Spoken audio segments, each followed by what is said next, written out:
Good morning. I'm very happy to be in Amsterdam. And by the way, if you look at a creative experience right next to the hotel, there's a VR cinema. So if you have some spare time, go to the cinema. It's somehow places here next to the hotel. And I can really recommend it because the VR experience is something very emotional. And I find it fascinating that we now have cinemas even looking at VR experiences, and it's really next place.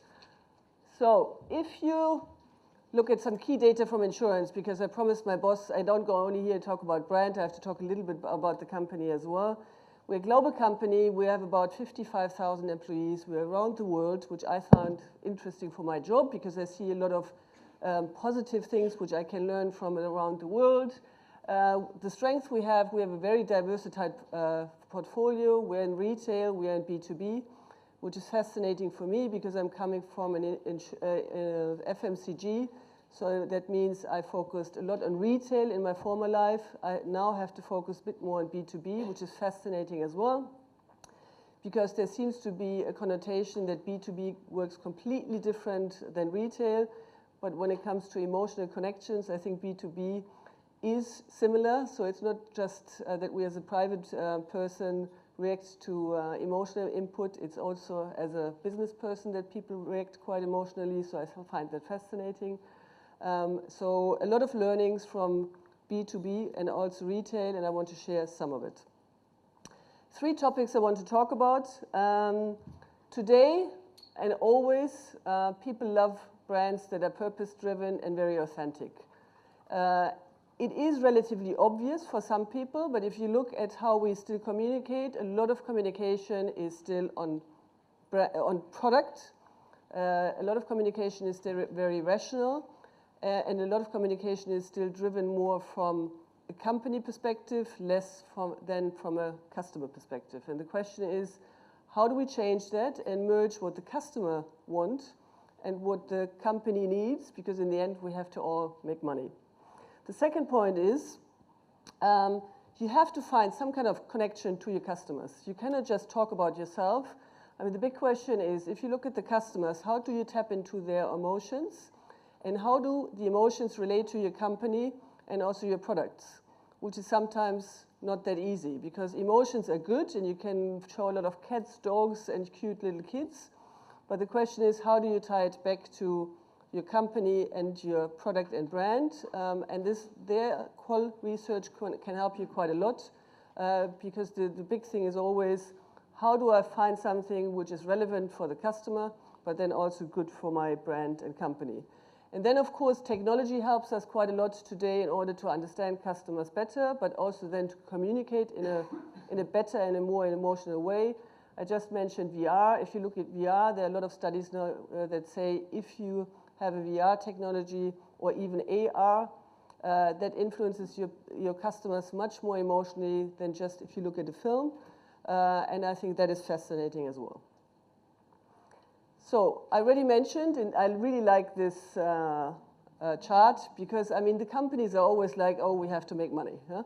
And if I talk to my CEO, the most important thing is how do we increase our market share? How do we increase our share value? And how do we make profit?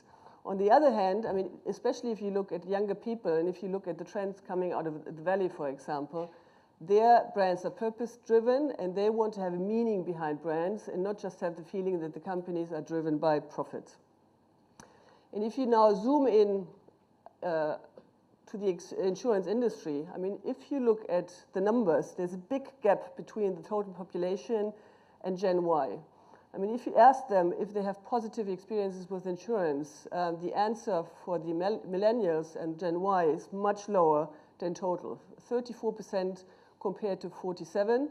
And I think that's something which is mind-boggling because we are still believing we can sell as we did 20 years ago, and I think the world is changing quite fast. And if you look at some companies and startups, and I love Lemonade, which launched last year, they understood. I mean, most of the startups and most of the new companies, they're completely customer-centric, and they start with what they believe customers are interested in. If you look at their mission and their website, I mean, they talk a lot about trust. They talk about where does insurance come from. because insurance is something positive.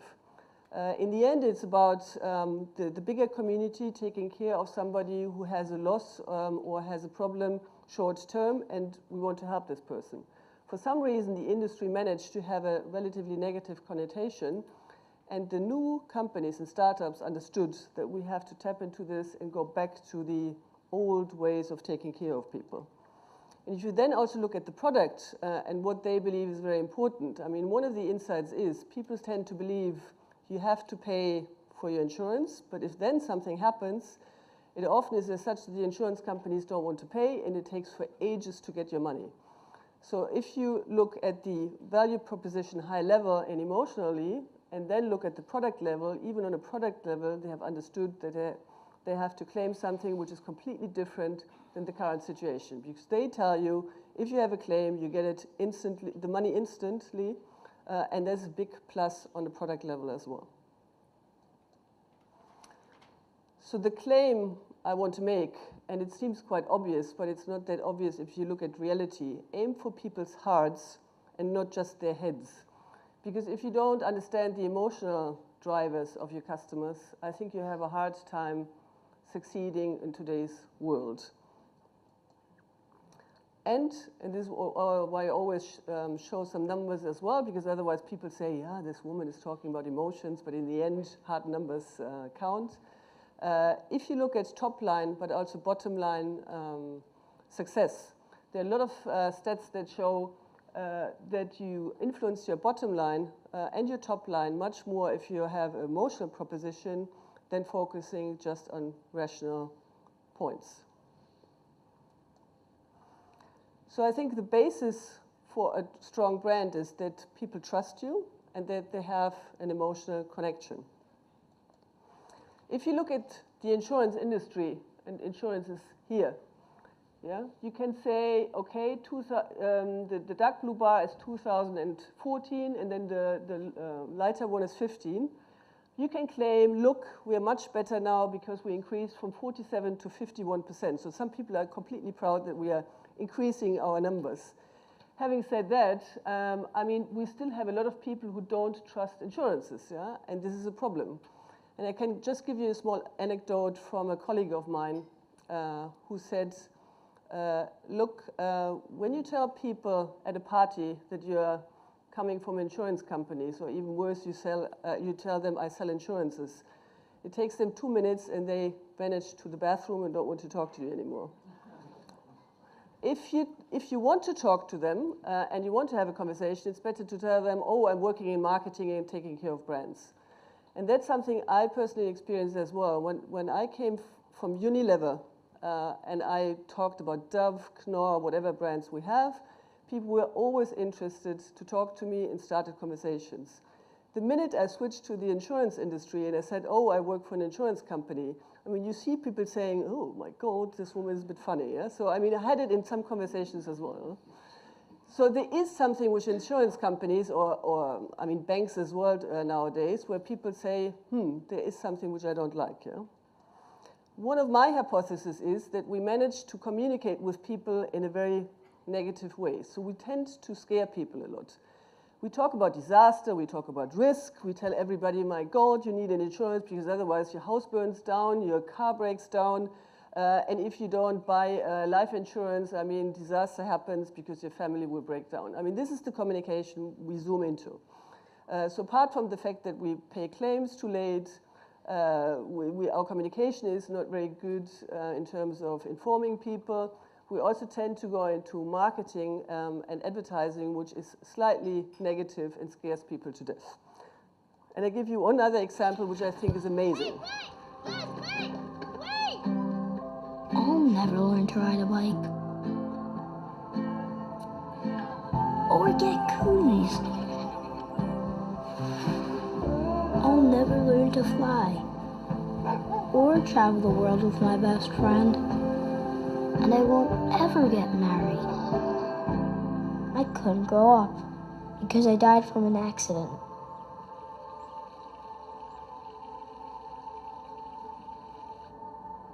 At Nationwide, we believe in protecting what matters most, your kids. Together, we can make safe happen.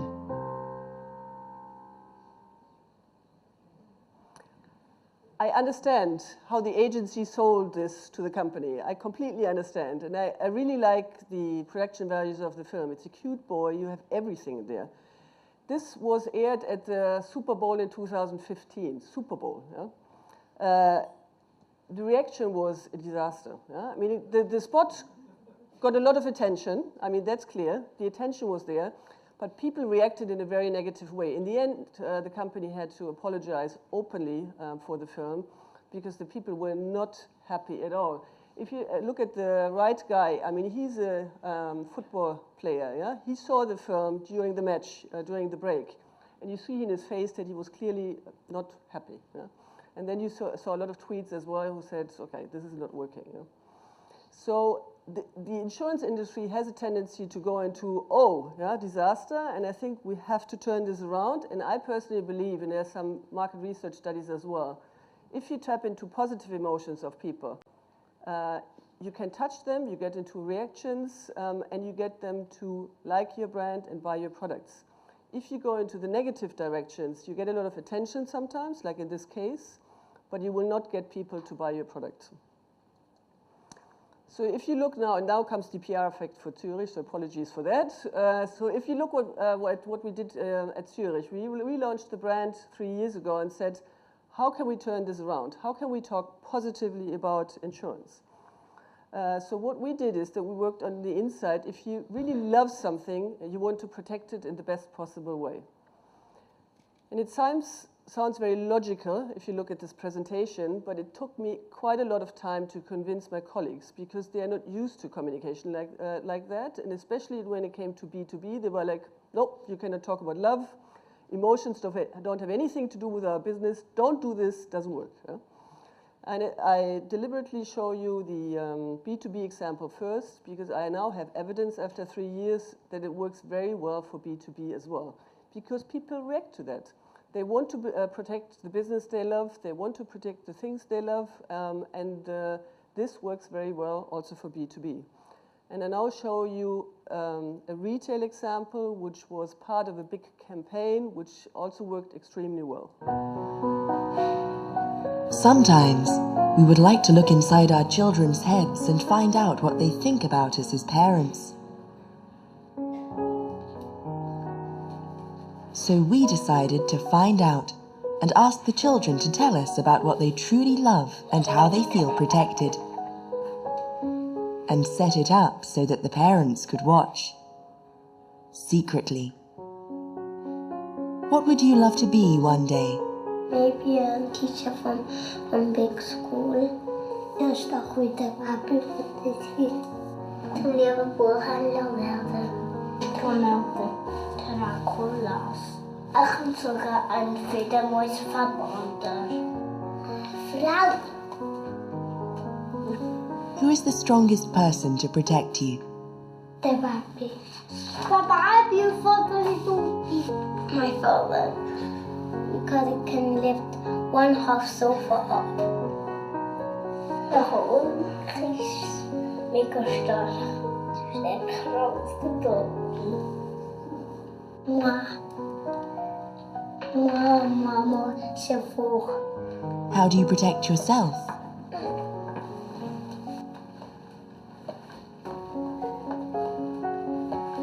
Kalinita.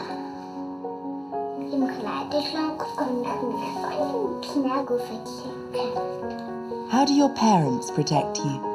Pappa, med letto. I'm not in moon.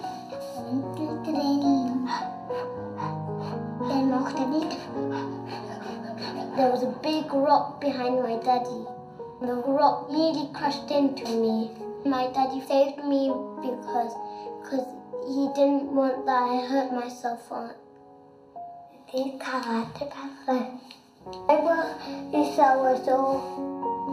How much do you love your mum?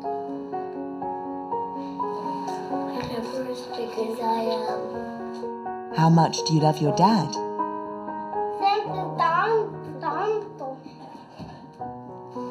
How does your mum comfort you? When we see throw him on them, Fange ich den Nacht abkühle und ich rief Mami. Dann mache ich so. Because you truly love your family, you protect it in the best way.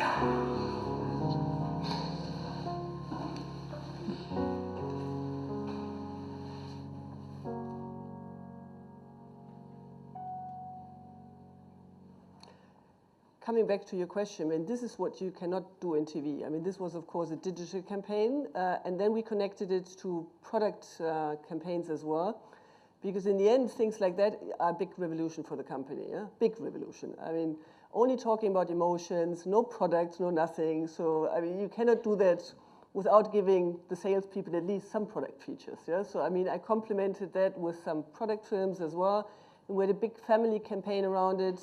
There I did some quantitative research as well. We went into econometric modeling so that I could see how much the campaign influenced our sales as well. But in the end, Qual helped us in order to understand, can we do things like that? Do people accept it? And do they believe we can connect it to the brand and also to our product propositions? And we got some very positive feedback. What I also believe is very important that you understand the emotions of your customers, and not only top level, because right now I have the feeling because of technology, everybody's talking about big data and data lakes and whatever. And I don't know how it is in your company, but in ours is it as such that we have so much data that we sometimes, or I sometimes talk about infobesity. And then we don't have the data which is not connected, and we talked about that earlier as well. Jordi, you said that. And we have so much data, and then the question is, how do you connect it? And then nobody makes sense out of the data, and we're happy that we have the data, but the question is, how do we act upon it? And then also the question is, how do you get to the emotions of your customers? And sometimes you can use them even to position your brand. And my favorite example is still Dove. They conducted a market research in 2004 where they found out that most women are not happy with their beauty. They believe they're not beautiful. And this is not only an insight which is valid in one country, it is all over the world. And they also found out that there's a big pressure, especially for us women, on beauty. Men tick completely differently, so this is specifically for women. From the fashion industry, and if you look at magazines and shows, I mean, you have the feeling you have to be very thin, otherwise it doesn't work. So they took a very deliberate stance against this based on the customer insights, and this was also based on qualitative research, which they conducted all over the world in order to say, and worked on a campaign to develop something which is completely different than what they did before. Before, they basically sold soap, and they put a product benefit against it, saying this moisturizing ingredient is something which is very important. And they went to, we take a stance for women and say self-confidence of women is very important, and created a huge campaign around it, which is still valid today. Yeah? And I think that's something which is very important as well. You can go into Qual research, tap into the emotions of your customers, and then you can even use it in order to say, how do I position my brand, and use it as a platform to go in a completely different direction.